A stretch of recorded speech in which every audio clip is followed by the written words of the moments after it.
Did I mess up by skipping my twin's wedding over his betrayal?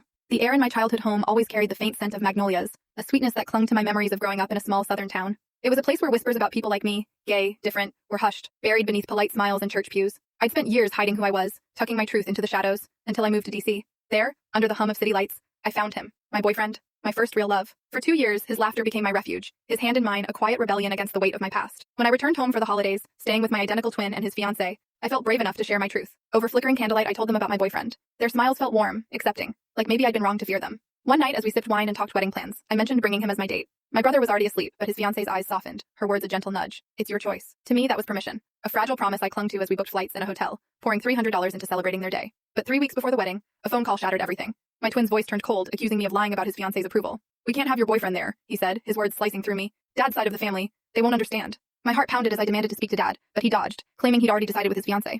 An hour later, the story shifted. Now it was about our friends feeling uncomfortable. The excuses piled up, each one a fresh wound, but the message was clear. I was welcome, but my love was not. I couldn't breathe under the weight of it. So I did something I'd feared my whole life. I called him. Dad and laid my soul bare. I told him I was gay, told him about my boyfriend, and why I couldn't stand at my twin's wedding if my partner was banned. To my shock, his voice was steady, kind. He called their decision extreme, even offered to talk to the family. For a moment, I thought we'd found solid ground. But then my twin called again, his new excuse flimsier than the last. "It's not Dad's side, it's our friends." That's when I broke. "If my boyfriend's not welcome, I'm not coming," I said, my voice trembling but resolute. He didn't fight for me. Later, Dad revealed the truth. His fiancée had given permission, then retracted it, lying to my twin to cover her tracks. Worse, one of her bridesmaids, openly gay, was allowed to bring her girlfriend. Apparently her love was fine because she wasn't family. The hypocrisy burned, a betrayal that cut deeper than the whispers of my hometown ever had. I didn't go to the wedding. My absence screamed louder than my presence ever could. Guests noticed, texting me, forcing my mom to explain over and over. The attention they tried to avoid became a spotlight on their shame. Now my twin and I are strangers. The bond we shared, fragile as it was, lies in pieces. I walk through DC's streets, my boyfriend's hand in mine, but the ache lingers, a quiet grief for the brother I thought I knew.